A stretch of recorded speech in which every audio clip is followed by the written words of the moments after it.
Hi friends, welcome to Shalini classes. कैसे हैं आप सब? फर्स्ट ऑफ ऑल सभी को गुड इवनिंग। मैं 2 दिन से क्लास नहीं कर पा रही थी, थोड़ा वर्कलोड बहुत ज़्यादा हो गया था, मैंने इन्फॉर्म कर दिया था। ठीक है, आज की इस क्लास को हम स्टार्ट करते हैं। क्लास को स्टार्ट करने से पहले आप सभी से उम्मीद है कि आप सभी क्लास को लाइक करेंगे, समझ में आपको आएगा, इतनी मेरी पूरी कोशिश रहेगी कि बहुत अच्छे तरीके से आपको ईजिली वे में समझा सकूँ। और टेलीग्राम को ज्वाइन कर लीजिए, लिंक आपको कमेंट बॉक्स में मिलेगा, ताकि आपको सारे पीडीएफ वहाँ पे आसानी से अवेलेबल हो जाएं। और मैं जब क्लास नहीं करती हूँ तो वो सारी अपडेट और भी बहुत सारी अपडेट है वहाँ पे मैं आपको शेयर कर सकती हूँ। ठीक है, जिसको आप आसानी से एक्सेस कर सकते हैं। तो चलिए बिल्कुल भी टाइम नहीं वेस्ट करते हैं, आगे बढ़ते हैं। आज की जो क्लास है हम यहाँ पे साइंस की क्लास को कंडक्ट करेंगे। ठीक है, चैप्टर 5 स्टार्ट करेंगे। 4 चैप्टर हमने पूरा कंप्लीटली देख लिया, अच्छे से मैंने आपको सब कुछ दिखा दिया, बता दिया, समझा दिया अकॉर्डिंग टू योर सिलेबस। अब हम उसी तरह से 5th चैप्टर को भी देखेंगे आपके सिलेबस के अकॉर्डिंग। आप सभी शालिनी क्लास के साथ बने हुए लाइक शेयर सब्सक्राइब बिल्कुल ना भूलिए। कोई भी डाउट हो तो आप मुझसे पूछ सकते हैं। चलिए आइए स्टार्ट करते हैं। बस रिक्वेस्ट इतनी है कि क्लास को एंड तक ज़रूर देखिएगा, तभी आपको चीज़ें रिलेट कर पाएंगे, आप समझ पाएंगे। जिन्होंने अभी 4th 3rd 2nd को नहीं देखा है वो देख लें, तो एक के बाद एक लिंकअप बनता जाएगा, तो आपको चीज़ें समझ में आएंगी। और एक बात मैं बताना चाहूँगी कि आज का जो 5th चैप्टर यहाँ से आपका बायो का सेक्शन स्टार्ट हो रहा है। इससे पहले जो था वो फिजिक्स के टर्म्स थे, अब जो चीज़ें स्टार्ट हो रही है वो बायो के सेक्शन से स्टार्ट हो रही हैं। तो हम बायो की चीज़ों को आसानी से समझते हुए चलेंगे और बहुत अच्छे तरीके से आपको समझाऊंगी। ठीक है, आइए एक नए तरीके से पढ़ने का पूर्ण प्रयास करते हैं। देखिए मैं आपको क्या समझाने चल रही हूँ। ये है आपके सामने चैप्टर 5, जो कि नाम क्या है, जीवों की संरचना, स्ट्रक्चर ऑफ ऑर्गेनिज्म। ठीक है, हमको जीवों की संरचना, हम भी एक जीव है, हम लोग भी एक लिविंग ऑर्गेनिज्म है। ठीक है, ह्यूमन बींग्स ही तो हैं। तो क्या हुआ कि हमारा संरचना कैसी है, या एनिमल्स की कैसी है, प्लांट्स की कैसी, ये सारी चीज़ सब जीव में आते हैं। ठीक है, तो हमको इनके बारे में बहुत ही अच्छे तरीके से समझने का पूर्ण प्रयास करना है कि क्या क्या चीज़ें कैसे लिंकअप हैं, या कैसे कैसे काम होता है, क्या क्या चीज़ें कैसे कैसे फॉर्मेशन हुआ है। ठीक है, चलिए स्टार्ट करते हैं, क्लास को देखते हैं। सबसे पहला टॉपिक जो आता है वो है कोशिका, that means cell. In English cell कहते हैं कोशिका की संरचना, यानी कि इसका कैसे फॉर्मेशन होता है और इसका वर्क क्या है, कार्य क्या है। हर एक चीज़ का अपना एक काम होता है, ऑब्जेक्टिव होता है। उस तरीके से जो सेल्स होती है वो क्या होती है, कैसे उसका फॉर्मेशन होता है और कार्य क्या है, इनके बारे में हम जानेंगे। ठीक है, तो सबसे पहले यहाँ पे है कोशिका। कोशिका के बारे में पहले आइए जानते हैं कुछ बेसिक बातें, उसके बाद हम इनमें आगे बढ़ेंगे। इससे पहले मैं आपको एक इंटरव्यू टाइप का, मैं आपको इंटरव्यू नहीं, इंट्रोडक्शन टाइप से बता देती हूँ। ये चीज़ें अभी हम बाद में पढ़ेंगे। ठीक है, ये तो फैक्चुअल चीज़ें हैं जो आपको आंसर राइट करनी होगी। मैं आपको मोटे तौर पर बता रही हूँ, एक बात को ध्यान से देखिएगा। सबसे पहले बात क्या आती है, नाम की। तो नाम में आप क्या बोलेंगे, साइटो, CYTO। ठीक है, साइटो, सेल की जिस कैटेगरी के अंदर हम ये चीज़ें करते हैं, जो नाम होता है वो होता है साइटो। और जो हम इसकी स्टडी करते हैं, हम सेल्स के बारे में जो चीज़ें पढ़ते हैं, हर चीज़ की ऐसी स्टडी है ना कि एनिमल के बारे में पढ़ेंगे तो बर्ड के बारे में पढ़ेंगे, तो फूड के बारे में पढ़ेंगे, तो दांत के बारे में पढ़ेंगे, तो सबका एक कैटेगरी बताया गया ना कि इसको ये कहते हैं, इसको ये कहते हैं, इसको ये कहते हैं। लॉजी सब में जो चीज़ें पढ़ी जाती है, मॉर्फोलॉजी, ओडोंटोलॉजी, एनिमोलॉजी, एंटोमोफिली वगैरह वगैरह चीज़ें रहती है ना, लास्ट में लॉजी लिखा रहता है। तो यहाँ पे जो सेल की स्टडी, नाम क्या है, साइटो, और जो स्टडी होती है उसको हम क्या बोलते हैं, साइटोलॉजी, CYTOLOGY। ठीक है, करेक्ट स्पेलिंग ध्यान रखिएगा। प्रश्न आपको आता है, ये प्रश्न आपको ऑब्जेक्टिव में देखने को मिल जाता है। ये प्रश्न आएगा, शायद पेट का जब एग्जाम हुआ था तो बर्ड के बारे में आई थिंक पूछा था, नॉट श्योर, बट शायद एक लॉजी के बारे में पूछा था कि ये चीज़ की स्टडी किस में होती है। ठीक है, तो वैसे लास्ट में लॉजी जब लगा रहता है तो ये बात थोड़ा दिमाग में ट्रिक कर लेनी चाहिए, कुछ पढ़ने की बात आपसे पूछ रहा है। तो जो सेल की स्टडी है, सेल कैसे बनी, क्या काम करती है, क्या क्या होता है इसमें, क्या क्या पार्ट रहते हैं, क्या क्या होता है, सब कुछ ऑल ओवर डिटेल जितनी होती है उसके बारे में जब हम ब्रीफ में पढ़ते हैं तो वो चीज़ साइटोलॉजी में आती है। करेक्ट, अब आगे चलते हैं। 2 पॉइंट मैंने यहाँ पर आपको बताया। अब इसके बारे में और एक बात जानिएगा। सबसे पहले फिर आपके दिमाग में आता है कि खोजा किसने, खोज, दैट मीन जनक। तो इसको सबसे पहले रॉबर्ट हुक ने खोजा था। किसने खोजा था, रॉबर्ट हुक ने। कब खोजा था, 1665 में। कब खोजा था, 1665 में। लेकिन अब एक नाम और आता है आपको, एंटीवॉन लिवेनहॉक। लिवेनहॉक का भी नाम आता है। ठीक है, रॉबर्ट हुक का भी नाम आता है, लिवेनहॉक का भी नाम आता है, जनक के नाम पे, खोजने के नाम पे। दोनों में एक बेसिक सा डिफरेंस है, वो डिफरेंस ध्यान से सुनिएगा, सबको नहीं पता रहता है। बहुत लोग गलत बता, कुछ लोग बता देते हैं कि रॉबर्ट हुक ने पहले बताया था, एंटोनियो लिवेनहॉक ने बाद में बताया था, थोड़ा सा अपडेट कर दिया वगैरह वगैरह चीज़ें। ठीक है, लेकिन मेन रीज़न जो है, तो रॉबर्ट हुक ने जो खोज की थी 1665 में, उन्होंने एक डेड सेल को खोजा था। मरी हुई सेल्स थी, उसके ऊपर सारी मतलब इन्फॉर्मेशन देखी, सर्च किया, एनालिसिस किया, सिंथेसिस किया, संरचनाएं बनाई, सोचा विचार किया, तब जाके एक नाम दिया सेल का। और उन्होंने बस यही इत्तेफाक है कि उन्होंने एक जैसे मधुमक्खी का छत्ता होता है, आपने सुना ही होगा, देखा होगा, उसके हिसाब से इन्होंने देखा ये छोटे छोटे सेल्स, छोटे छोटे छत्ते मिलकर एक बड़ा सा छत्ता बन जाता है मधुमक्खी का, उसी टाइप से छोटे छोटे सेल्स जो है पूरा फॉर्मेशन कर रहे थे। तो इन्होंने जो क्रॉक, उसको कॉक कहते हैं, जो इन्होंने पढ़ा था, जो इन्होंने खोजा था, वो मरी हुई सेल, मृतिका सेल, डेड सेल के ऊपर खोज की थी। लेकिन एंटी वॉन लीवनहॉक जो थे, इन्होंने उसी के एवज में जीवित सेल, एक जो जीवित सेल थी उसके ऊपर खोज की थी। यही दोनों में एक बेसिक सा फंक्शन है जो मैंने आपको यहाँ पे पूर्ण तरीके से बताया कि यहाँ पर क्या है बेसिक सा डिफरेंस, ध्यान रखिएगा, काफ़ी इंपॉर्टेंट है, ठीक है। तो ये रही बात की बात। अभी हम देखिए, अब ये तो मैंने आपको 3-4 पॉइंट बता दिए। अब इसकी थ्योरी के बारे में जान लेते हैं। इसकी थ्योरी भी, सिद्धांत जिसको हम कहते हैं, कि इसकी थ्योरी, सेल थ्योरी किसने दी। सेल थ्योरी के नाम पे आपको मैं बता दूं तो किसने दिया था, इसका नाम था स्लाइडेन और थियोडोर स्वान। दो लोग का नाम आता है, एक नाम आता है स्लाइडेन का, SHLIDEAN होता है, और थियोडोर स्वान, SHWAN, ठीक है। तो दो लोगों का नाम आता है, दो साइंटिस्ट का नाम आता है। सेल थ्योरी का जब अध्ययन करते हैं, आपसे पूछा जाता है कि कोशिका का जो फॉर्मेशन हुआ, उनका सिद्धांत के बारे में जो नाम आता है, किसने खोज की, तो आप बताएंगे थियोडोर जो है वो स्लाइडेन और थियोडोर स्वान, दो नाम यहाँ पे, ठीक है, ध्यान रखिएगा। तो ये दोनों नाम आपको ध्यान रखने हैं, ठीक है। ये बात की बात रही। अब आपको इससे जुड़ी और बातें मैं बता दूं, जैसे कि पहला पॉइंट आप यहाँ पर जान सकते हैं कि आपसे प्रश्न पूछेगा सबसे छोटी सेल, क्या पूछेगा, सबसे स्मॉलेस्ट सेल, सबसे स्मॉल सेल, तो आप क्या बताएंगे। आपको, आप बहुत सारे लोग अलग अलग दो मेन फैक्टर होते हैं जिसमें आप सब कंफ्यूज होते हैं। तो सबसे छोटी सेल जब आपको ऑर्गेनिज्म के रूप में पूछी जाए, सबसे छोटी सेल आपको जो है अलग एक फंक्शन में फेज में पूछी जाए, तो आपको क्या नाम बताना होगा, माइकोप्लाज्म, MICO प्लाज्म, PLASMA, ठीक है। माइकोप्लाज्म सबसे छोटी सेल होती है, क्या होती है, माइकोप्लाज्म सबसे छोटी सेल होती है। कौन सी होती है, माइकोप्लाज्म, ठीक। दूसरा पॉइंट, सबसे बड़ी सेल, बिगर सेल, बिग सेल कौन सी होती है, तो आप क्या बताएंगे, शुतुरमुर्ग का अंडा, एग। शुतुरमुर्ग आप जानते हैं, दैट मीन ऑस्ट्रिच, ऑस्ट्रिच का जो एग होता है वो सबसे बड़ी सेल होती है। कौन होती है, शुतुरमुर्ग का अंडा, सबसे छोटी माइकोप्लाज्म, ठीक है। ये तो आपको ऑर्गेनिज्म के बेसिस पे मैंने बताया, लेकिन आपको मैं ये चीज़ यहाँ पर और बताना चाहती हूँ, ध्यान से सुनिएगा। क्या अगर आपसे कहा जाए कि ह्यूमन में सबसे छोटी सेल कौन सी होती है और सबसे बड़ी कौन सी होती है, तो आप क्या बताएंगे। तो आपको मैं बता दूँ, ह्यूमन में मतलब कि आप में और हम में, ठीक है, तो जो मैन का स्पर्म होता है, आप जानते हैं लड़कों में स्पर्म पाया जाता है, लड़कियों में ओवम पाया जाता है, एग जो होते हैं, ठीक है, जैसे फर्टिलाइजेशन का प्रोसेस होता है, ठीक है। तो लड़कों में जो ओवम पाया जाता है वो सबसे छोटी होती है ह्यूमन बींग की सेल में। ह्यूमन बींग की सबसे छोटी सेल ओवम, सॉरी, स्पर्म होती है, क्या होती है, स्पर्म होती है। और सबसे बड़ी सेल अगर ह्यूमन बींग में पूछी जाती है तो लड़कियों का जो एग होता है, जिससे फर्टिलाइजेशन का प्रोसेस आगे चलता है, वो होती है। तो दोनों बात मैंने आपको बहुत ही अच्छे तरीके से क्लियर बता दी कि किस कैटेगरी में क्या है और किस कैटेगरी में क्या है, ठीक है। इतना क्लियर हो गया। और आपको एक बात ये भी बताना चाहूँगी, अगर देखिए बड़ा और बिग होना, लंबा होना और बिग होना दोनों फर्क है। अगर आपको लंबाई कही जाएगी तो ऐसे होगी, और बड़ा अगर आपको चौड़ाई या बड़ा कहा जाएगा तो वो कुछ ऐसे होगा, ठीक है। तो बड़ी, जब मैंने आपको बताया कि सबसे बड़ी सेल, तो आप बताएंगे कि ओवम होता है, एग होता है लड़कियों का, ठीक है। लेकिन आपसे अगर पूछा जाए कि सबसे लंबी कौन सी सेल होती है ह्यूमन बींग में, तो आप क्या नाम देंगे, एक ही नाम सबसे आता है हमेशा के लिए, वो है न्यूरॉन, NEURON, न्यूरॉन, ठीक है। न्यूरॉन सबसे लंबी सेल होती है, क्या होती है, मानव की, ह्यूमन बींग्स की सबसे लंबी सेल न्यूरॉन होती है। देखो मैंने आपको 3-4, दो एक कैटेगरी अलग अलग बता दिया। पहला आप फिर से सुन लीजिए। पहला, सबसे छोटी सेल माइकोप्लाज्म होती है, 1 पॉइंट। फिर सबसे बड़ी सेल शुतुरमुर्ग का अंडा, 1 पॉइंट, एक कैटेगरी। दूसरी कैटेगरी, मानव में सबसे बड़ी सेल जो होती है वो लड़कियों का ओवम, एग होता है। फिर आदमियों, सबसे छोटी सेल आदमियों का जो स्पर्म होता है, ठीक है।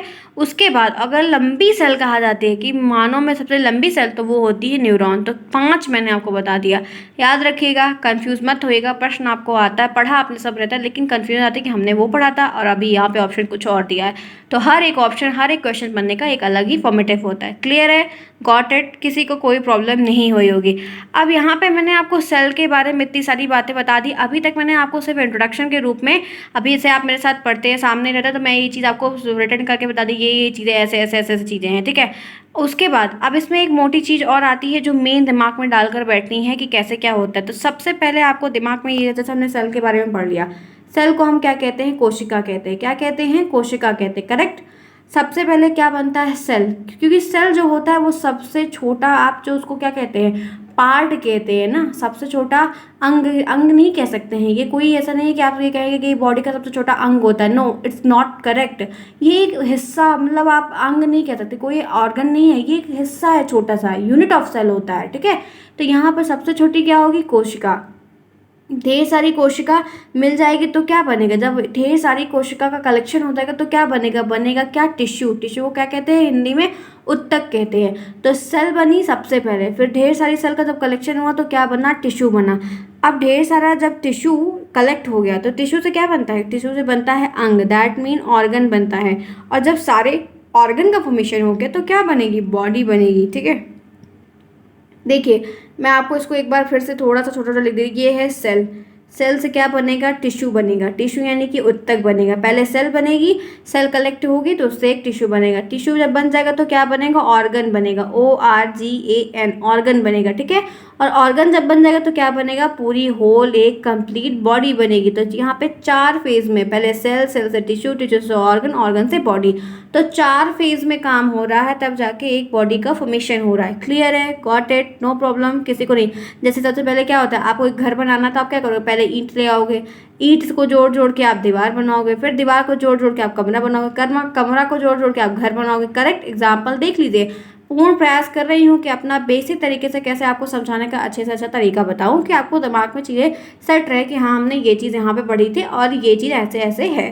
क्लियर है, चलिए देखिए मैंने आपको जो है जितनी भी चीज़ें बताई समझाई कि ये चीज़ें ऐसे ऐसे है। कोशिका के बारे में मैंने कहा आपको 10 मिनट का ब्रीफ इंट्रोडक्शन में सब कुछ बताया कि ये इसके बाद ये इसके बाद ये। अब आइए किताबी चीज़ों को देख लेते हैं जो किताब में दी रहती हैं।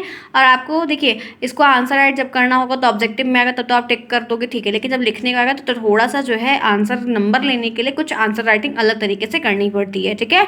चलिए देखिए क्या है, इनके बारे में जानते हैं। कोशिका के बारे में सबसे पहले कोशिका की डेफिनेशन देखते हैं क्या है। तो आप बता सकते हैं कि कोशिका जीवों की आधारभूत संरचनात्मक एवं कार्यात्मक इकाई है। That mean cell is the basic structural and functional unit of living. क्या कहेंगे आप, cell is the basic structural functional unit of living, ठीक है। तो ये कोशिका जो होती है जीव की सबसे बेस होती है, एकदम न्यू कह सकते हैं आप, वो एक संरचनात्मक और कार्यात्मक इकाई होती है जिसको हम सेल कहते हैं, ठीक है। क्योंकि पूरी जो ह्यूमन बॉडी होती है वो सेल्स की बनी होती है, सेल्स मर जाएगी तो आप भी खत्म हो जाओगे, ठीक है। यहाँ पर है कोशिका जीवों की संरचनात्मक एवं कार्यात्मक इकाई है जिसकी खोज रॉबर्ट हुक ने 1665 में की थी, मैंने आपको पहले बताया, ठीक है। एक ही कोशिका वाले जीव, अब कोशिका वाले जीव कई तरीके के हैं। एक वाले मतलब सिंगल सेल वाले होते हैं और एक मल्टीपल सेल वाले होते हैं। तो जो एक सेल वाले सेल जीव होते हैं, बहुत सारे ऐसे ऑर्गेनिज्म जिनमें सिंगल सेल पाई जाती है, जैसे कि वायर, यहाँ पे जीवाणु, प्रोटोजोआ, ईस्ट, ये सब एक कोशिकीय प्राणी होते हैं। ये सब यूनिसेलुलर ऑर्गेनिज्म कैसे होते हैं, इनको हम इंग्लिश में यूनिसेलुलर ऑर्गेनिज्म कहते हैं, हिंदी में इनको एक कोशिकीय एक प्राणी कहते हैं क्योंकि इनके अंदर सिंगल सेल्स पाई जाती है। क्या होता है, क्योंकि इनके अंदर सिंगल सेल का फॉर्मेशन होता है। क्लियर है। और एक से अधिक कोशिका वाले जो जीव होते हैं उनको बहुकोशिकीय कहते हैं, जिनको हम मल्टी सेलुलर ऑर्गेनिज्म कहते हैं। तो 2 प्रकार में डिवाइड हो गई सेल, एक सिंगुलर सेल से यूनिसेलुलर और दूसरी क्या हो गई, मल्टी सेलुलर। क्लियर है, 2 चीज़ें यहाँ पर आ गई, एक यूनिसेलुलर और एक मल्टी सेलुलर। इस unicellular single cell, multicellular double cell, multicellular double cell, single cell unicellular, ठीक है। जीवाणु और प्रोटोजोआ और ईस्ट क्या हैं, ये से जितने भी हैं सब यूनिसेलुलर सिंगल सेल हैं, ठीक है। आगे चलते हैं, कुछ चीज़ें और देखते हैं। अब आइए थ्योरी के बारे में पढ़ लेते हैं, जो मैंने आपको नाम भी पहले बता दिया। कोशिका सिद्धांत दैट मीन सेल थ्योरी कब 1838 ईस्वी में जर्मन के वनस्पति विज्ञान शास्त्री एमजे स्लाइडेन, मैंने आपको बताया था स्लाइडेन और थियोडोर स्वान, तो एमजे स्लाइडेन ने 1833 में, 1838 में और 1839 में जर्मनी के ही जंतु वैज्ञानिक विज्ञान शास्त्री थियोडोर स्वान ने मिलकर कोशिका सिद्धांत का प्रतिपादन किया। तो इन दोनों ने मिलकर सेल थ्योरी के सिद्धांत को प्रपोज किया है, ले आया है, सामने रखा है, पूरी बात क्लियर बताई कि ये सेल है, ऐसे फॉर्मेशन हुआ, ये चीज़ें होती, ये काम करता है, इसकी क्या इंपॉर्टेंस है, क्या डिफेक्टिव है, वगैरह वगैरह चीज़ें। तो 2 लोगों का नाम आता है, बस ध्यान रखना है, दोनों साइंटिस्ट का नाम, बस एक जो थे वो वनस्पति के थे और एक जो थे वो जंतु के, ठीक है। जर्मनी के दोनों थे, दोनों का टाइम पीरियड 1 साल का इंटरवल देखने को मिलता है इस थ्योरी के दौरान, ठीक है। आइए देखिए अब यहाँ पर कुछ बातें और कही गई है, वो है कि पृथ्वी पर पाए जाने वाले सभी जीवों को 2 वर्गों में बांट दिया गया। पूरे इस अर्थ पे जो जीव पाए जाते हैं, जो ऑर्गेनिज्म पाए जाते हैं, उनको 2 कैटेगरी में डिवाइड कर दिया गया है। पहला क्या है, अकोशिकीय जैव अथवा ऐसे जीव जिनमें कोई सेल नहीं पाई जाती है। बहुत सारे ऐसे भी ऑर्गेनिज्म होते हैं जिनमें सेल ही नहीं पाई जाती है, तो वो कौन से है? जैसे कि वायरस में कोई सेल नहीं होती, ठीक है, वायरस में no any cell are found. Next देखिए, कोशिकीय जीव जैसे अर्थात जीव जिसमें एक से अधिक कोशिकाएं पाई जाती हैं। कोशिकीय प्राणियों को पुनः प्रोकैरियोटिक और यूकैरियोटिक में डिवाइड कर दिया गया।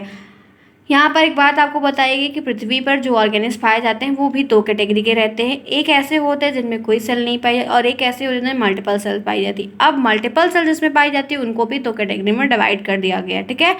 एक होती है प्रोकैरियोटिक और एक होती है यूकैरियोटिक, ठीक है। मैं आपको प्रोकैरियोटिक और यूकैरियोटिक को पढ़ाने से पहले, बताने से पहले एक चीज़ बता देती हूँ कि मैंने जब पढ़ा था, आज तक याद है, बहुत समय पहले पढ़ाया मैंने इस चीज़ को, और सिर्फ मुझे एक चीज़ ये समझाई गई थी कि प्रोकैरियोटिक सेल वो होती है जिनको हम माइक्रोस्कोप की हेल्प से देखते हैं। क्या कहा मैंने कहा कि प्रोकैरियोटिक सेल्स वो होती है जिनको हम अपनी नग्न आँखों से, नेकेड आई से नहीं देख सकते। Can't be possible to see the object with your naked eye, ठीक है। आप उसको नहीं देख सकते हो, आपको उसको देखने के लिए माइक्रोस्कोप की ज़रूरत पड़ेगी, आपको उसको देखने के लिए मैग्नीफाइंग लेंस की ज़रूरत पड़ेगी, बट आप अपनी नेकेड आई से कभी नहीं देख सकते। इट कांट बी पॉसिबल, ठीक है। तो ये चीज़ मेरे दिमाग में सेट है कि प्रोकैरियोटिक सेल्स वही होती है जिनको हम अपनी आंखों से नहीं देख सकते, और यूकैरियोटिक सेल्स इनका उल्टा होता है, वही होती हैं जिनको हम अपनी आँख से देख सकते हैं। हम अपनी नेकेड आई से उनको देख सकते हैं, हमें उसके देखने के लिए किसी भी माइक्रोस्कोप की ज़रूरत नहीं पड़ेगी कभी। यही एक बात दिमाग में सेट होकर बैठे। अब इसके बाद जितने भी इसके कलेक्शन बताए गए हैं वो हम आराम से कर सकते हैं क्योंकि हमें कोई प्रॉब्लम खास नहीं होगी। लेकिन मैं आपको ये चीज़ बताने से पहले इसको मोटे तौर पर समझाने का प्रयास इसलिए कर रही हूँ क्योंकि आपको जैसे याद रहना, ऐसे साइंस की लैंग्वेज याद रखना, वो चीज़ टफ पड़ जाएगी अगर आप मोटे तौर पर दिमाग में सेट रख लो कि प्रोकैरियोटिक कैटेगरी ये होती है, यूकैरियोटिक ये। तो बता दिया मैंने, एक मेजर कैटेगरी आपको बताई, ठीक है। पहला क्या बताया?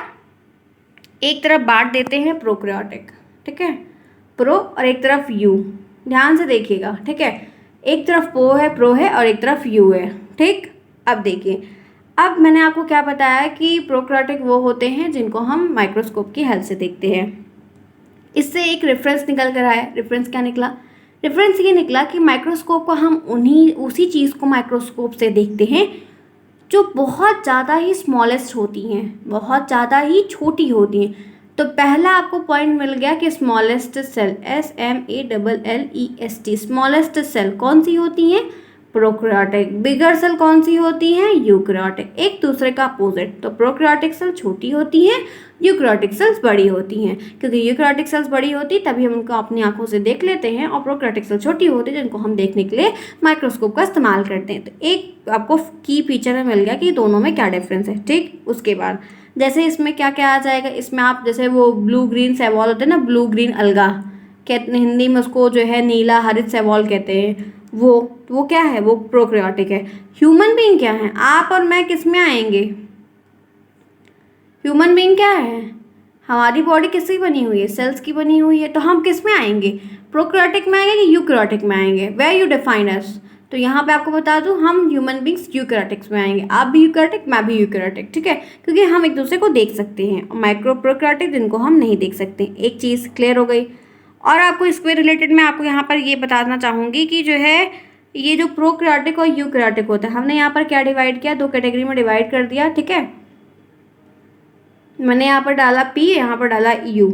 अब इनके रेफरेंस में कहा जाता है कि इनका जो न्यूक्लियस होता है वो अनडेवलप्ड होता है, क्योंकि बहुत छोटे होते हैं, ठीक है, बहुत ज़्यादा ही छोटे होते हैं। इनका जो न्यूक्लियस होता है वो अनडेवलप्ड होता है। क्या होता है? अनडेवलप्ड होता है।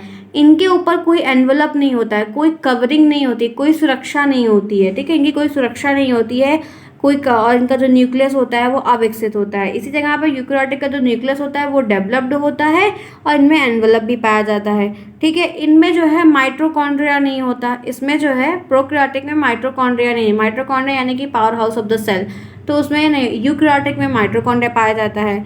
प्रोकैरियोटिक में गोल्गी बॉडी होती है वो नहीं पाई जाती, यूकैरियोटिक में पाई जाती है। और प्रोकैरियोटिक में लाइसोसोम नहीं होता। लाइसोसोम जिसको हम सुसाइड बैग कहते हैं, प्रोकैरियोटिक में लाइसोसोम नहीं होता, यूकैरियोटिक में लाइसोसोम होता है, ठीक है। और भी ऐसे बहुत सारे जो है मेरा आपको ये, और क्या होता है? राइबोसोम। प्रोकैरियोटिक में 70S, राइबोसोम दो प्रकार का होता है ना, एक 70S होता है, एक 80S होता है। तो तो 70s जो होता है वो प्रोकैरियोटिक में पाया, 80s होता है वो यूकैरियोटिक में पाया जाता है, ठीक है। और जो ये प्रोकैरियोटिक होते हैं ये जो है प्रोटोप्लाज्म से रेस्पिरेशन करते हैं, यूकैरियोटिक जो होते हैं वो माइटोकॉन्ड्रिया से सांस लेते हैं, ठीक है। तो ये आपको मैंने आपको समझाया कि ये बेसिक से डिफरेंस है, समझ में आया? होपफुली समझ में आया होगा, किसी को कोई प्रॉब्लम नहीं होगी। ऐसे ही चीज़ों को ध्यान से रखना है कि क्या क्या चीज़ें किसमें बताई गई हैं, ठीक है। तो ये तो आपको मैंने जो किताब की चीज़ें थी रेफरेंस में बताया। अभी तक मैंने इससे पहले आपको पूरा अपने तरीके से बताया कि प्रोकैरियोटिक। अब आइए जो है बुक्स में जो चीज़ें दी रहती हैं आपको जो आंसर राइट करना है वो आपको ये लिखना होगा। तो 2 कैटेगरी है, एक तरफ है, देखिए अच्छा इससे पहले एक देख लीजिए सेल्स का एक फिगर, ठीक है। देखिए आपके सामने स्क्रीन पर दिया गया है, आप देख सकते हैं ये यहाँ पे न्यूक्लियस है, केंद्रक। ये यहाँ पे ये देख सकते हो लाइसोसोम के बारे में बताइए, 2 प्रकार का होता है, एक 70s होता है, एक 80s होता है। सॉरी ये है राइबोसोम, ये है लाइसोसोम सुसाइड बैग है, ये प्लाज्मा झिल्ली है, दिख रहा है सबका एरो देखिए, ये तरक केंद्रक है, ठीक है। ये गोल्जी एपरेटस है, ये आप देखो ये दिख रहा है, ठीक है। ये यहाँ पे जलिका है, चिकनी अंद्रवी जलिका, ठीक है, जिसको एंडोप्लाज्मिक रेटिकुलम कहते हैं। ये आप देख सकते हो केंद्र की झिल्ली है, ये सेल मेम्ब्रेन है, दिख रहा है आपको। माइटोकॉन्ड्रिया है, खुरदरी जलिका है, एक स्मूथ होती ना। एंडोप्लाज्मिक रेटिकुलम 2 प्रकार का होता है, एक स्मूथ होता है, एक रफ होता है, ठीक है, समझ में आया? ये स्मूथ है, ये रफ वाला है। ये कोशिका द्रव्य है, यानी कि जो इसके अंदर फ्लूइड भरा रहता है, ठीक है। तो ये पूरी एक सेल है, ध्यान रखिएगा सेल का ये जो डायग्राम है ये इंपॉर्टेंट है। ये आपको 2 नंबर में बनाने को आ जाएगा कि इस कोशिका का चित्रण कीजिए, नामांकित करिए, वगैरह वगैरह चीज़ें। तो 1-2 बार प्रैक्टिस कर लीजिएगा, आपको आती लघुत्तरी में मिल जाएगा, लघुत्तरी या किसी में भी मिल जाएगा, आता है, ध्यान रखिएगा, ठीक है। तो मैंने आपको एक पूरा डायग्राम दिखा दिया। अब आइए आगे चलते हैं, दोनों में डिफरेंस देखते हैं, प्रोकैरियोटिक एक तरफ, यूकैरियोटिक एक तरफ। आप देख सकते हैं ये डिवाइड है कैटेगरी, ठीक। पहला पॉइंट है कि ये आदिम प्रिमिटिव कोशिकाएं होती हैं, ये सुविकसित होती है, प्रिमिटिव अनडेवलप्ड टाइप, ठीक है। तो ये क्या होती है, ये अनडेवलप्ड होती है, मैंने आपको बताया। ये जो होती हैं ये पूरी तरीके से कम्प्लीटली डेवलप्ड होती हैं, ठीक, पहला रीज़न। दूसरा, इसमें प्रारंभिक विकसित होती है, केंद्रक इंसिपेंट होता है, अविकसित होता है, और इसमें पूर्ण विकसित होता है। इसमें कोई एनवलप नहीं होता है, ये भी मैंने आपको बताया। और यहाँ पे आप देख सकते हैं इनका जो न्यूक्लियस होता है वो अनडेवलप्ड होता है, इनका पूरा कम्प्लीटली डेवलप्ड होता है, ठीक है। 2 रीज़न। नेक्स्ट, इनमें न्यूक्लियर मेम्ब्रेन और न्यूक्लियस अब्सेंट होता है। जो न्यूक्लियस होता है, न्यूक्लियस और न्यूक्लियस जो होता है 2 चीज़ें अलग अलग है, ध्यान रखिएगा। न्यूक्लियर की जो मेम्ब्रेन होती है पूरी ऊपर की जो कवरेज होती है, केंद्रक कला और केंद्र का, इनमें अब्सेंट होती है, लेकिन यूकैरियोटिक में प्रेजेंट होती है, यूकैरियोटिक सेल्स में प्रेजेंट होती है, ठीक है। नेक्स्ट देखिए, इस मैंने आपको ये भी बताया कि Golgi body, endoplasmic reticulum, lysosome, देख रहे हो आप, देख लो कि कोशिका के जो अंगक हैं, जैसे कि गोल्गी तंत्र है, गोल्जी तंत्र है, इंडोप्लाज्मिक रेटिकुलम है, लाइसोसोम है, और इसमें होगा ये देखिए यहाँ पे क्लोरोप्लास्ट आपको दिख रहा है, माइटोकॉन्ड्रिया, ये सब नहीं पाया, मैंने बताया इससे पहले आपको बताया था अभी कि इसमें गोल्जी बॉडी नहीं पाया जाता है, इंडोप्लाज्मिक रेटिकुलम नहीं पाया। अब आप सोच रहे होंगे बहुत सारे लोग कि गोल्जी बॉडी क्या होता है, इंडोप्लाज्मिक रेटिकुलम, अभी सब बताऊंगी, परेशान नहीं हो, बहुत अच्छा चैप्टर है और बहुत अच्छे से बायो समझाऊंगी, पूर्ण प्रयास करूंगी कि बहुत ही यूनिक तरीके से समझा दो, दिमाग में सेट रहे। बहुत अच्छी क्लास होगी अगर आप क्लास को मेंटेन रखेंगे और समझते हुए चलेंगे, ठीक है। तो ये सारी चीज़ बताऊंगी, लेकिन अभी ध्यान रखना, तब आप रिलेट कर पाएंगे कि ये चीज़ें वहाँ पर पढ़ी थी और वहाँ से वहाँ पर लिंकअप हो गया, ठीक है। तो माइटोकॉन्ड्रिया नहीं पाया जाएगा, क्लोरोप्लास्ट नहीं पाया जाएगा, रेटिकुलम नहीं पाया जाएगा, लाइसोसोम नहीं पाया जाएगा, ये सब कुछ भी प्रोकैरियोटिक में नहीं पाया जाता, और इसका अपोजिट यूकैरियोटिक में सब पाया जाता है, ठीक है। आगे चलते हैं, नेक्स्ट देखते हैं। फिर उसके बाद इसमें मिटोसिस जो है डिवीजन नहीं होता, ये भी मैं आपको बताऊंगी। सेल का डिवीजन 3 तरीके से होता है, अमिटोसिस, मियोसिस और मिटोसिस, 3 प्रकार का डिवीजन होता है। एमिटोसिस होता है, देखिए, अर्धसूत्री, समसूत्री, असूत्री ऐसे कहते हैं हिंदी में, ठीक है। इंग्लिश में पढ़ा है तो थोड़ा वो याद है। फिर इसमें आप देख सकते हैं समसूत्री कोशिका विभाजन होता है, इसमें जो होता है समसूत्री होता है, इसमें नहीं होता है। श्वसन के लिए इसमें प्लाज्मा, मैंने आपको बताया था ना कि ये प्रोटोप्लाज्म से सांस लेते हैं, ये माइटोकॉन्ड्रिया से सांस लेते हैं। अभी मैंने जब आपको एक्सप्लेन किया तब बताया, ठीक है। सब बताऊंगी, प्रोटोप्लाज्म क्या होता है, माइटोकॉन्ड्रिया क्या होता है, सारी चीज़ एक्सप्लेन करूंगी, ध्यान से समझते हुए चलिएगा, ठीक है। नेक्स्ट देखिए, प्रकाश संश्लेषण तंत्र आंतरिक झिल्लियों में होता है और हरित लवक अनुपस्थित, इसमें क्लोरोप्लास्ट नहीं पाया जाता है। और प्रकाश संश्लेषण जो होता है, क्योंकि प्रोकैरियोटिक सेल्स में एनिमल्स भी आते हैं और प्लांट भी आते हैं, यूकैरियोटिक में भी एनिमल्स भी आते हैं, प्लांट भी। ये मत सोचिएगा कि प्रोकैरियोटिक में कुछ और आता है, नहीं, दोनों में आते हैं। प्रोकैरियोटिक में भी जानवर और पौधे होते हैं, यूकैरियोटिक में भी जानवर और पौधे होते हैं, ठीक है। तो इनमें प्रकाश संश्लेषण होता है, लेकिन इंडोप्लाज्मिक रेटिकुलम में होता है। इनमें जो है मतलब प्रकाश संश्लेषण बाहर ही होता है, क्योंकि इसमें क्लोरोप्लास्ट पाया जाता है। इसमें 70s राइबोसोम पाया जाता है, 70s राइबोसोम छोटा राइबोसोम होता है, और इसमें 80s पाया जाता है, क्योंकि ये सेल बड़ी होती है, जो जितना बड़ा होगा उसमें राइबोसोम उतना ज़्यादा पाया जाएगा, ठीक है। चलिए आगे चलते हैं। नेक्स्ट देखते हैं, इनमें सेल वॉल पतली होती है, जो प्रोकैरियोटिक होते हैं इनकी जो सेल वॉल जो होती है बहुत पतली होती है, ठीक है, लेकिन इनकी जो होती है वो बहुत ज़्यादा ही थिक होती है, बहुत ज़्यादा ही थिक होती है, इनकी थिन होती है, उनकी थिक होती है। फिर इसमें देखिए, इसमें फ्लैजेला, फ्लैजेला का मतलब जानते हैं क्या होता है? बाल होता है, हेयर्स होते हैं, बॉडी के अंदर हेयर्स पाए जाते हैं ना, जो चीज़ों को साफ रखते हैं, काफ़ी काम करते हैं, तो फ्लैजेला को तंतु कहते हैं, तंतु कहते हैं, ठीक है। 9 प्लस ये लगभग 9+2 व्यवस्था नहीं होती है, मतलब 10-12 कहीं अलग अलग पार्ट में वो चीज़ें। यहाँ पर क्या रखना कि प्रोकैरियोटिक में फ्लैजेला नहीं होता, जिसको सीलिया भी कहा जाता है, और लेकिन इसमें जो होता है, इसमें माइक्रोट्यूब्यूल्स के नाम से भी जाना जाता है, वहाँ उनके आसपास में कवरेज में रहते हैं, ठीक है। नेक्स्ट देखिए, इसमें कोशिका द्रव्य गति स्पष्ट नहीं होती, मतलब जो कोशिका का मूवमेंट होता है, जो वो साइटोप्लाज्म अंदर भरा रहता है, जो कोशिका द्रव्य भरा रहता है उसमें सारी चीज़ें एक दूसरे के आसपास इर्द गिर्द रहती है, तो उसमें जो है मूवमेंट अच्छे से नहीं होता है, बल्कि इसमें जो है गति बहुत तेज होती है और मूवमेंट बहुत ही अच्छे तरीके से होता है, ठीक है। इसमें वैक्यूल नहीं पाया जाता है, वैक्यूल जैसे पानी स्टोरेज रहता है, पानी का काम करता है, उसमें वैक्यूल नहीं, इसमें जो है वैक्यूल पाया जाता है, यूकैरियोटिक में वैक्यूल पाया जाता है, ठीक है। जैसे हम यूकैरियोटिक में तो हमारी बॉडी में पानी रहता है, 5 लीटर पानी से ज़्यादा रहता है, ठीक है।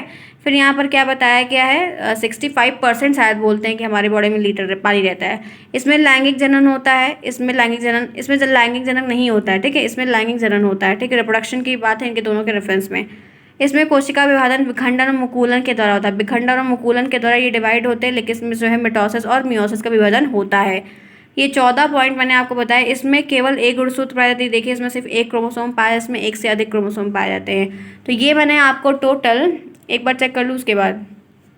अच्छा हाँ, तो टोटल कितना डिफरेंस बताया मैंने? टोटल आपको 15 डिफरेंस बता दिए, ठीक है, 15 डिफरेंस बता दिए, जिसमें से आपको आएगा, ये आया था शायद 19 में 18 में आया हुआ है, ध्यान नहीं, देख लेंगे, आया हुआ पेपर करवाऊंगी तो समझ में आ जाएगा। तो ये मैंने आपको जो है डिफरेंस बता दिए 15, जिसमें से अगर आप 3-3 भी लिख देंगे ना, इनफ है। 2 नंबर का प्रश्न आएगा, 3-3 लिख दो, और अगर कोई फिगर बनाना चाहो तो वो भी आप बना दो, क्लियर, दैट्स फाइन, ठीक है। चलिए आगे चलते हैं, अच्छे से बता दिया। अब क्या है ये देखते हैं। यहाँ पे दिया गया है पादप व जंतु कोशिका का वर्गीकरण, यानी कि प्लांट सेल और एनिमल सेल। तो ये है सारी रेफरेंस की बातें जो प्लांट सेल के बारे में बताई गई, प्लांट सेल का फंक्शन बताया गया है, और ये सारी चीज़ें बताई गई। तो आइए स्टार्ट करते हैं प्लांट सेल के बारे में, जो जो चीज़ें दी गई हैं इनको हम समझते चलेंगे, ठीक है। प्लांट सेल और एनिमल सेल में क्या है, क्लासिफिकेशन कैसे है, इसको समझते हैं। कोशिका जीवन की सबसे छोटी कार्यात्मक और संरचनात्मक इकाई होती है, हम सभी जानते हैं इस बात को, क्योंकि हमारी जो बॉडी होती है वो सेल्स के बनी होती है, जिसका जो अध्ययन होता है वो साइटोलॉजी कहलाता है, ठीक है, ध्यान रखिएगा, काफ़ी अच्छी बातें बताई गई हैं। आइए देखते हैं। सबसे पहले बात आती है पादप कोशिका की, यानी कि प्लांट सेल की। चलिए समझते हैं। प्लांट तो आप सभी ने देखा ही होगा, उसमें से सेल्स का फॉर्मेशन है या वर्किंग है वो क्या है ये जानते हैं। पेड़ पौधे में पाई जाने वाली कोशिका को पादप कोशिका कहते हैं। वह सेल्स जो पौधों में पाई जाती है उसको हम पादप कोशिका कहते हैं, जो कि जंतु कोशिका से अलग होती है, जो कि एनिमल सेल से डिफरेंट होती है। अगर विभिन्नता की बात की जाए, अगर हम डिफरेंस की बात सामने ले आते हैं, तो जंतु कोशिका का जो बाहरी आवरण है, यानी कि जो एक्सटर्नल कवरेज है, और भाग को प्लाज्मा झिल्ली कहते हैं, अर्थात उसके भाग को हम प्लाज्मा झिल्ली कहते हैं, प्लाज्मा मेम्ब्रेन कहते हैं। जबकि पादप कोशिका का जो बाहरी आवरण, जो बाहरी स्ट्रक्चर होता है, उसको हम कोशिका भित्ति कहते हैं, उसको हम क्या कहते हैं, उसको हम सेल वॉल कहते हैं, ठीक है, जो सेलुलोज से बनी होती है। एक बात ध्यान रखिएगा कि कोई भी वह सामान, वो जैसे आपको मैं बताऊँ, कोई फ्रूट है, फ्रूट्स में अक्सर क्या मिलता है, लोग कहते हैं सेलुलोज मिलता है, ठीक है। और जैसे आप जो है रबर, क्या है रबर क्या है, जो प्राकृतिक रबर होता है वो क्या होता है, सेलुलोज होता है, सेलुलोज का बना होता है। कपास क्या है, सेलुलोज का बना होता है। जो कागज है, नोट जो होती है, वो किसमें, सेलुलोज पाया जाता है। तो जो भी सामान, ऐसा कोई भी जो सामान है जो पौधों से मिल रहा है, जो प्लांट से मिल रहा है, वो सेलुलोज का बना होता है। अगर कोई ऑप्शन कभी भी आता है उसमें अगर सेलुलोज दिया है तो आप पहले टिक करेंगे कि ये चीज़ अगर प्लांट से मिल रही है, वो प्रोडक्ट मिल रहा है, तो सेलुलोज का बना होगा, ठीक है। तो यहाँ पर क्या बताया कि जो एनिमल होते हैं, जो जानवर होते हैं, उनकी जो बाहर की जो बाहरी आवरण होता है वो प्लाज्मा झिल्ली कहलाती है। लेकिन जो पौधों का जो पौधों की छाल देखो, पौधों की भी जो चमड़ी होगी, लेदर उनकी लपेटी रहती है, पाम वाम का पेड़ देखो, सब चीज़ का होता है, आम का है, बबूल का है, नीम का है, शीशम का, क्या नहीं है। हर प्लांट जो आपके आसपास लगभग रहता है वो सेल वॉल, कोशिका भित्ति कहलाती है, और जो जानवरों को होता है वो प्लाज्मा झिल्ली कहलाती है। एक बेसिक सा डिफरेंस है, ठीक है, समझ में आ रही है बात। तो प्लांट सेल के बारे में ये चीज़ें थी। आइए और आगे चलते हैं। देखिए, ये आपको प्लांट सेल का मैं एक फिगर दिखा रही हूँ, सब कुछ आप देख सकते हैं। ये प्लांट सेल कैसी होती है, एनिमल सेल कैसी होती है, ध्यान रखिएगा, सारे स्ट्रक्चर्स को ध्यान रखिएगा, कैसे कैसे क्या बनता है। आ जाएगा प्रश्न, ये आपको बनाने को आ जाएगा इसलिए ले लिया। देख सकते हैं लाइसोसोम, खुदरी, अंतरादवी जलिका, वही जो रफ एंडोप्लाज्मिक रेटिकुलम बताया था वो, फिर आपको स्मूथ बताया था चिकनी वाली कोशिका द्रव्य केंद्रक, गोल्जी बॉडी, केंद्रक झिल्ली, प्लाज्मा झिल्ली। आप देख सकते हो ये प्लाज्मा झिल्ली दिख रहा है जो जानवरों में बताई गई थी, ठीक है। उसके बाद ये कोशिका भित्ति देख रहे हो, इसके अंदर की एक लेयर है, ठीक है। माइटोकॉन्ड्रिया, राइबोसोम, आप देख सकते हो कैसे क्या है चीज़ें, ये आपका न्यूक्लियस है, ठीक है। तो सारी चीज़ें यहाँ पे, ये जो लिक्विड द्रव का मतलब क्या होता है, लिक्विड होता है, यहाँ पे देख सकते हैं आप लिक्विड भरा हुआ है, ठीक है। तो ये सारी चीज़ें क्या है, ये पूरा एक डायग्राम बताएगा क्या क्या सेल्स के अंदर, यहाँ पे प्लांट सेल के अंदर क्या क्या चीज़ें होती, किससे बना होता है, क्या क्या काम होता है, ये सब कुछ मैंने आपको डायग्राम में यहाँ पर दिखा दिया। याद रखिएगा, फिगर को प्रैक्टिस कर लीजिएगा 5-6 बार तो बन जाएगा और आता है, ठीक। अब आइए फंक्शन के बारे में देख लेते हैं, फिर चीज़ों को और अच्छे से समझेंगे। पहला पॉइंट, प्रकाश संश्लेषण पादप कोशिका प्लांट सेल द्वारा किया जाने वाला पहला कार्य है। पौधों में क्या होता है, फोटोसिंथेसिस का काम होता है, वो अपना भोजन बनाते हैं, ऑटोट्रॉप्स होते हैं, करेक्ट। तो बहुत अच्छी बात है कि ये उनको भोजन बनाने में मदद करते हैं। दूसरा, प्रकाश संश्लेषण की क्रिया में प्लांट सेल के में क्लोरोप्लास्ट होता है। अब प्लांट सेल ने फोटोसिंथेसिस का काम होने के लिए उनके ये भोजन बनाने की प्रक्रिया को कंप्लीट करने के लिए क्लोरोप्लास्ट की ज़रूरत होती है और क्लोरोप्लास्ट पाया जाता है प्लांट सेल में। दूसरा, यह सूर्य के प्रकाश में कार्बन डाइऑक्साइड यानी कि CO2 और पानी यानी कि H2O का उपयोग करके पौधों द्वारा भोजन तैयार करने की प्रक्रिया में मदद करता है, उनको हेल्प करता है पूरी तरीके से, ठीक है। अच्छी बात है। इस प्रक्रिया में ATP एडेनोसिन ट्राइफॉस्फेट के रूप में ऊर्जा प्रदान करता है। पौधों को जो ऊर्जा रहती है वो ATP के फॉर्म में रहती है, ठीक है। ATP के फॉर्म में चेंज रहती है, ठीक है। कुछ पौधों की कोशिकाएं जड़ों से पत्तियों और पौधों के विभिन्न भागों में पानी और पोषक तत्वों का परिवहन में मदद करती है। जो आपको ट्रांसपिरेशन आपको पढ़ा है ना, पानी का निकल जाना, बहाव हो जाना और जाइलम और फ्लोएम का कार्य होना, दो टिश्यू का होना, वो सारी चीज़ें। तो ऐसे बहुत सारे प्लांट के कार्य हैं, पौधों को बनाना है, हरियाली मेंटेन रखना है वगैरह वगैरह। आप बहुत तरीके से अपने तरीके से भी अच्छे से अच्छा पॉइंट लिख सकते हैं। अब यहाँ पे जो मेन मुद्दा है, जो मुझे आपको समझाना है, जो आपको हेल्प करनी है या बताना है एक तरीके से कि आपको दिमाग में सेट रहे, वो मैं आपको अब चल रही हूँ बताने। पहला क्या है, पादप कोशिका की संरचना। अब आइए संरचना के बारे में समझ लेते हैं कि ये जो फॉर्मेशन हुआ है इसमें क्या क्या चीज़ें हैं, कैसे हम रिलेट कर पाएंगे, ठीक है। इसमें क्या क्या पढ़ना है ज़रा एक बार पहले ये देख लीजिए। सबसे पहला पॉइंट पढ़ना है कोशिका भित्ति, दूसरा हमें पढ़ना है कोशिका झिल्ली, तीसरा हमें पढ़ना है केंद्रक, चौथा हमें पढ़ना है कोशिका द्रव्य, फिर हमें लवक पढ़ना है, फिर हमें रितिका पढ़ना है, गोल्जिकाएं पढ़ना है, अंतर्द्रव्यी जलिका पढ़ना है, राइबोसोम पढ़ना है, माइटोकॉन्ड्रिया पढ़ना है, लाइसोसोम पढ़ना है और भी कुछ बचा होगा, बस लाइसोसोम तक हम लोग को पढ़ना है, ठीक है। आप यहाँ पे देख सकते हो 1 2 3 4 5 6 7 8 9 10 11, ये टोटल 11 की फीचर्स है जिनके बारे में आपको समझना है। अब अगर मैं आपको एक बार ये चीज़ को समझा दूंगी, ठीक है, मैं आपको चल रही हूँ एक बार इन चीज़ को पूरा रिलेट करके बता दे रहे क्या चीज़ें कैसी हैं। उसके बाद जो किताब की चीज़ें हैं, जो किताब में लिखी रहती है, वो आपको मैं PDF के थ्रू दे दूँगी, आप वहाँ से देख लीजिएगा, समझ लीजिएगा, आंसर अपने तरीके से बना के लिख लीजिए। लेकिन समझना ज़रूरी है कि एक्चुअल में है ये है क्या, ये काम करता क्या है, कैसे बना हुआ है, ये जानना ज़रूरी है, ठीक है। तो चलिए स्टार्ट करते हैं एक एक पॉइंट को। सबसे पहले क्या समझेंगे वो आइए जानते हैं, जो कि इंपॉर्टेंट है और समझना भी बहुत है, क्योंकि इसके बगैर आपको चीज़ें समझ में नहीं आएंगी। किताब में कितना भी लिखा हो वो मैटर नहीं करता अगर चीज़ें आपको ना रिलेट कर पाएँ इस टॉपिक से। तो पहला पॉइंट है कोशिका भित्ति। कोशिका भित्ति को हम इंग्लिश में क्या कहते हैं, सेल वॉल कहते हैं, CELLWALL, क्या कहते हैं, सेल वॉल कहते हैं, ठीक है, सेल वॉल।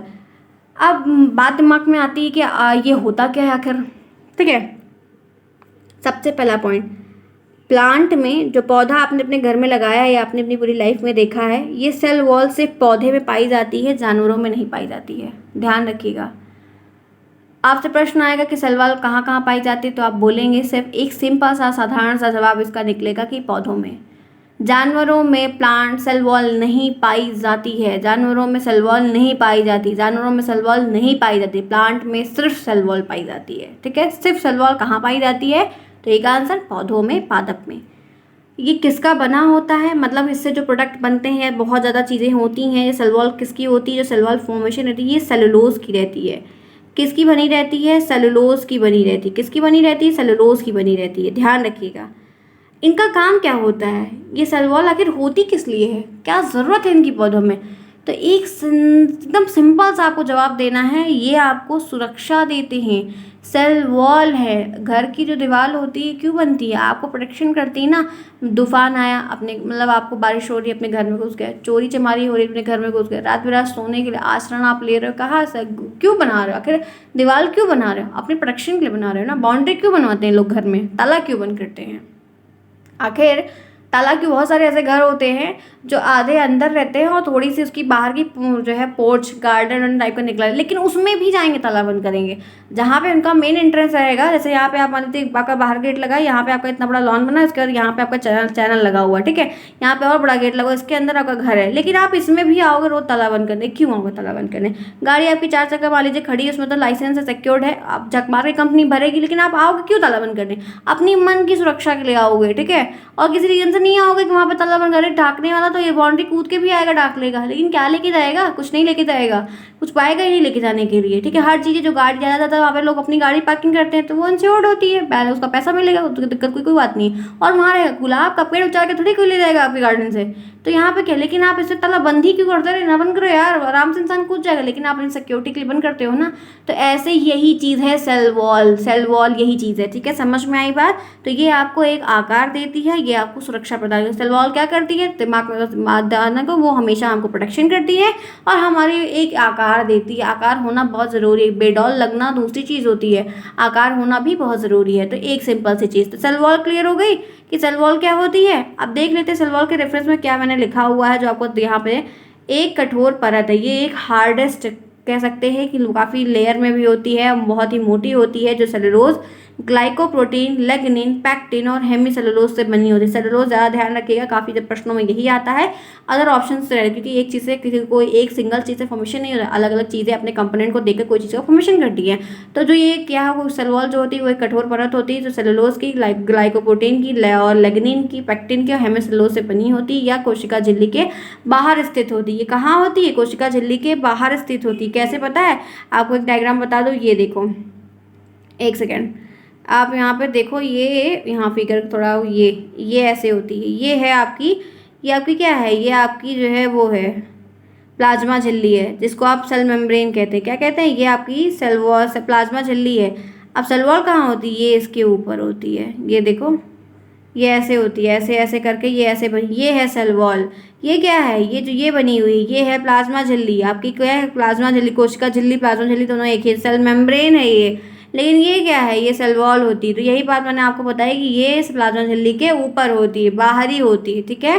तो क्लियर हो गया यहाँ पे कोशिका भित्ति के बारे में? तो कहेंगे हाँ आपका क्लियर हो गया, ठीक। अब दूसरा पॉइंट देखो, कोशिका झिल्ली, कोशिका झिल्ली को हम इंग्लिश में मेम्ब्रेन कहते हैं। अब चलो जानते हैं कि मेम्ब्रेन क्या होती है, ठीक है। देखो, ये अंदर का जो पार्ट है ये मेम्ब्रेन है। क्या है? ये मेम्ब्रेन है। ये क्या है? सेल वॉल है, ठीक है।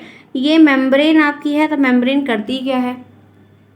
सबसे पहले दिमाग में आएगा कि जानवरों में और पौधों में कहाँ होती है, तो एक सीधा साधा दोनों में होती है। कहाँ होती है? सेल मेम्ब्रेन दोनों में होती है। प्लाज्मा झिल्ली कहाँ होती है? जानवरों में भी होती है, पौधों में भी होती है, ठीक है। कोई कंफ्यूज नहीं होगा, ध्यान से सुनिएगा। उसके बाद ये किसकी बनी होती है? सबसे मेजर पॉइंट, जैसे आपको मैंने बताया ना कि जो कोशिका भित्ति थी, सेल वॉल थी, किसकी बनी थी? सेलुलोज की बनी थी। तो वैसे सेल मेम्ब्रेन किसकी बनी होती? हर चीज़ को सोचा करिए पढ़ने से पहले कि ये चीज़ क्यों बनी, कैसे बनी, किससे बनी है। हाउ क्वेश्चंस क्रिएट क्या करिए, क्योंकि हाउ क्वेश्चंस क्रिएट करना आपको आपके सोल्यूशन तक ले जाता है कि आपको क्या आंसर राइट करना है या क्या चीज़ें इसके रेफरेंस में आपको जाननी है। तो यहाँ पे क्या है? मेम्ब्रेन किसकी बनी होती है? प्रोटीन की बनी होती है। प्रोटीन की बनी होती है। समझ में आई बात कि नहीं आई? प्रोटीन की बनी होती सेल मेम्ब्रेन। तो आपको सीधा जवाब क्या है कि सेल मेम्ब्रेन कोशिका झिल्ली प्रोटीन की बनी होती है, और कोशिका भित्ति जो होती है वो सेलुलोज की बनी होती है, ठीक है। अब इनका काम क्या होता है? आखिर इनका सेल वॉल का काम तो मैंने बताया था, सुरक्षा देना, आकार देना। इनका काम क्या होता है?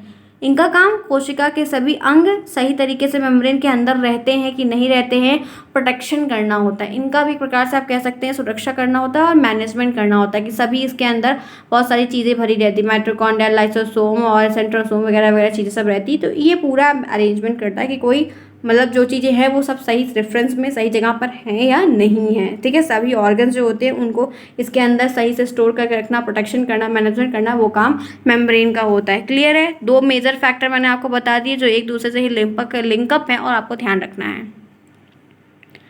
आपको और बता दूं, नेक्स्ट देख लो, केंद्रक। ये आप पहले एक डायग्राम बना लो, ठीक है। ये आपका यहाँ पे न्यूक्लियस है N, ठीक है। अब एक एक चीज़ समझेंगे। ये क्या है? ये है केंद्रक, किसके अंदर है? सेल मेम्ब्रेन के अंदर है। और इसके बाहर ही क्या बनी है? सेल वॉल बनी हुई है, ठीक है। ये पूरी पूरी पूरी सेल वॉल बनी है, ये मेम्ब्रेन है। ये आपका W लिख दे रही हूँ, ये आपका M आपको पता है, ठीक है। यहाँ पे निकाल दे रही हूँ ये M, ठीक है। मेम्ब्रेन, ये है न्यूक्लियस। अब न्यूक्लियस क्या होता है, कोई बता सकता है? ध्यान रखिएगा, देखिए अपने रेफरेंस में भी लिखने का पूर्ण प्रयास क्या करिए कि आखिर चीज़ें हैं क्या। तो न्यूक्लियस के बारे में सबसे पहले बता दो, खोज किसने की थी? रॉबर्ट ब्राउन ने की थी। किसने की थी? रॉबर्ट ब्राउन ने की थी। न्यूक्लियस के अंदर क्या पाया जाता है? तो न्यूक्लियस के अंदर क्रोमोसोम पाया जाता है। क्रोमोसोम कितने पेयर होते हैं? 46। टोटल कितने होते हैं? 46। पेयर्स कितने होते हैं? 23, ठीक है।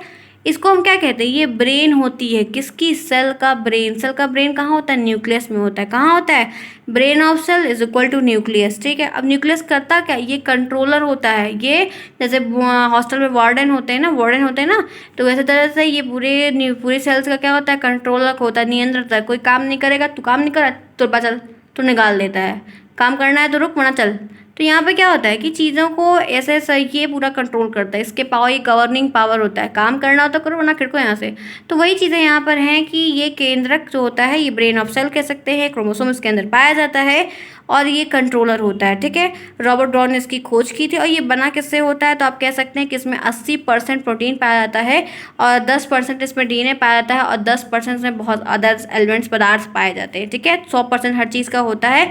80% इसमें जो है आपका प्रोटीन पाया जाता है, 10% आपका जो है DNA पाया जाता है और जो और सारे सब्सटेंस होते हैं वो 10% में आ जाते हैं। तो ये रही बात आपके केंद्र की, जो इतना जानना आपको ज़रूरी है कि ये एक प्रकार का लीडरशिप होता है, नेता होता है, राजा होता है, कंट्रोलर होता है, मॉनिटर होता है। जो आप करना चाहिए वो कह दीजिए, ठीक है। समझ में आई बात? क्लियर है? चलो अब आते हैं नेक्स्ट मुद्दे की तरफ। नेक्स्ट मुद्दा है क्या है? कोशिका द्रव्य।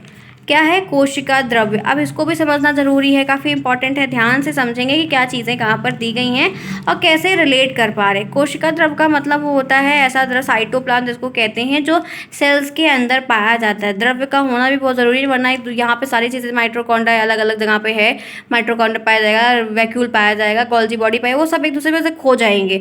तो ये जो कोशिका द्रव्य होता है ये काफ़ी इंपॉर्टेंट होता है। ये उसमें एक फ्लूइड पाया जाता है, फ्लूइड भरा होता है, जेली लाइक स्ट्रक्चर होता है, जेली लाइक सरफेस आप कह सकते हैं, इस टाइप का ये होता है, जो सारी चीज़ों को मेंटेन करके रखता है कि कहाँ पे क्या है और किसका स्थान कहाँ पे है, कहाँ पे इनको होना चाहिए, ठीक है। तो ये हो गया कोशिका द्रव्य भी, ठीक है। अब इस तरह से नेक्स्ट यहाँ पे आप लवक देख सकते हो। लवक को इंग्लिश में क्या कहते हैं, किसी को पता है? मुझे लवक की हिंदी नहीं याद आ रही है, लवक की इंग्लिश मुझे नहीं याद आ रही है। अच्छा हाँ, चलो याद आ गया। लवक जानते हो क्या होता है? आप सभी को बता दो, प्लास्टिड होता है। लवक को इंग्लिश में क्या कहते हैं? प्लास्टिड कहते हैं। प्लास्टिड का मतलब पता है क्या? एक बात यहाँ पे ध्यान रखिएगा, ये इंपॉर्टेंट प्रश्न है। लवक जो होता है वो सिर्फ पौधों में पाया जाता है, जानवरों में नहीं पाया जाता। प्लास्टिड जानवरों में नहीं होता, सिर्फ पौधों में होता है, ठीक है। कहाँ होता है? सिर्फ पौधों में होता है, आपको ये जानवरों में नहीं पाया जाता है। प्लास्टिड 3 प्रकार का होता है, 3 प्रकार का प्लास्टिड होता है। कितने प्रकार का? 3। एक क्लोरोप्लास्ट होता है, एक क्रोमोप्लास्ट होता है, एक ल्यूकोप्लास्ट होता है, ठीक है। ध्यान रखिएगा, मैं समझा दे रही हूँ, परेशान नहीं होगा कोई। लवक यानी कि प्लास्टिड, PLASTID, प्लास्टिड कितने प्रकार का? 3 प्रकार का। कौन कौन सा? एक होता है क्लोरो, CHLORO, ठीक है। क्लोरोप्लास्ट होता है, क्लोरोप्लास्ट का मतलब जैसे पत्ती में पाया जाता है, जो हरा होता है, क्लोरोप्लास्ट के कारण पत्ती हरी होती है। भोजन का निर्माण किसकी हेल्प से होता है? क्लोरोप्लास्ट की हेल्प से होता है, ठीक है। तो 2 मेजर फीचर्स के बारे में ध्यान रखना है। क्लोरोप्लास्ट क्या है? तो ये प्लास्टिक का एक हिस्सा है, पार्ट कह सकते हैं। और इसमें क्या होता है, इसमें जो है ये पौधों में भोजन बनाने के लिए, उनको रंग बिरंगा करने के लिए इनकी अहम भूमिका होती है, ठीक है। नहीं सॉरी, रंग सही से मतलब नहीं, क्लोरोप्लास्ट से रंग का मतलब नहीं होता है इनका। सिर्फ क्लोरोप्लास्ट का मतलब है कि पत्ती में, तने में पाया जाता है और भोजन का निर्माण करता है। रंग कौन देता है? तो रंग देता है क्रोमोप्लास्ट, CHROMO, क्लोरो क्लोमो लूको, ल्यूको होता है। तो क्रोमोप्लास्ट क्या होता है? ये रंग देता है। क्या देता है? रंग देता है। रंग प्रदान करने में क्रोमोप्लास्ट का हाथ होता है और भोजन निर्माण करने में क्लोरोप्लास्ट का हाथ होता है। और खाना को, जब अगर खाना बन गया, उसमें कलरफुल भी आ गया, तो पचा के कौन रखेगा? स्टोर कौन करेगा? जैसे धूप नहीं निकल रही है तो क्या पेड़ मर जाता है क्या? धूप नहीं निकली तो खाना नहीं बन पाया तो क्या होगा? मर जाएगा क्या इंसान? पेड़ भी नहीं मरेगा। क्यों? क्योंकि वो भी अपने लिए स्टोर करके रहता है। आपको भी है, कोई चीज़ नहीं है तो आपके घर में कुछ ना कुछ स्टोर रहेगा। कुछ नहीं रहेगा तो दाल चावल तो कहीं रहेगा, ठीक है। मान लो सब्जी नहीं है या कुछ नहीं है तो एक आटा और दाल और चावल, ये सबके घर में, तो दाल बना लो, चावल बना लो और रोटी बना लो, खा लो, ठीक है। तो उसी तरीके तरीके से स्टोरेज के लिए क्या होता है कि आप जो है यहाँ पर फूड स्टोर करके, फूड कहाँ स्टोर होता है, ल्यूकोप्लास्ट में। कहाँ होता है, ल्यूकोप्लास्ट में फूड स्टोर होता है। क्लोरोप्लास्ट में भोजन बन गया, क्रोमोप्लास्ट में उसको रंग वंग मिल गया, सारा रंग अच्छे से मिल गया, सब उसमें कलरफुल हो गया, और ल्यूकोप्लास्ट में क्या वो स्टोर होकर रख गया। तो प्लास्टिड के 3 प्रकार, लवक के 3 प्रकार। तो बता दिया लवक क्या होता है, और लवक सिर्फ पौधों में पाया जाता है, जानवरों में लवक नहीं, क्योंकि जानवर खाना नहीं बना, और जानवर हरे नीले नहीं होते हैं, ठीक है। और फूल रंग बिरंगे होते हैं, प्लांट रंग बिरंगे होते हैं, ठीक है, पत्तियां रंग बिरंगी होती हैं। तो समझ में आई बात, प्लास्टिक कहाँ पाया जाता है, सिर्फ पौधों में। होपफुली आज की क्लास को यहीं तक करते हैं। आज हमने यहाँ पर लगभग 40 से 44 मिनट की क्लास ले ली और लवक तक पढ़ लिया, ठीक है। अब रितिका ये सब हम नेक्स्ट क्लास जब करेंगे तब पढ़ेंगे, अच्छे से समझाऊंगी, बताऊंगी, पीडीएफ आपको दे दूंगी, परेशान नहीं होना है। आज हमने यहाँ तक लवक तक पूरा कवरेज कर लिया है, काफ़ी इंपॉर्टेंट चीज़ें बताई है, पूर्ण प्रयास किया है अपना कि अच्छे से समझाऊँ, बताऊँ, सब कुछ शेयर करूँ। बहुत बढ़िया समझाने का पूरा कोशिश किया है। होपफुली सबको समझ में आया होगा, कोई प्रॉब्लम किसी को नहीं हुई होगी। अगर कोई प्रॉब्लम है कमेंट के थ्रू पूछ लीजिएगा। अगर क्लास अच्छी लगी, ये समझ में आया है, तो आज इस क्लास को लाइक करते हुए जाएंगे, और नंबर ऑफ लाइक्स आप सभी के बड़े होने मुझे दिखने चाहिए, मैं आपसे इतना तो उम्मीद कर ही सकती हूँ। और होपफुली अच्छा लगा है तो प्लीज़ क्लास को डेली ज्वाइन करिए। रोज 8 बजे क्लास चलेगी, आपको मिलेगी, परेशान किसी को नहीं होना, सब कुछ टाइमली होगा। सिलेबस भी कंप्लीट हो जाएगा, 5 चैप्टर में पहुंचे हैं, 2-3 चैप्टर और है, आराम से करवा दूंगी, कोई प्रॉब्लम नहीं। अगर क्लास अच्छी लगी तो प्लीज़ एक लाइक, एक शेयर, एक कमेंट सभी लोग करते हुए जाएंगे। तब तक के लिए take care, thanks for watching.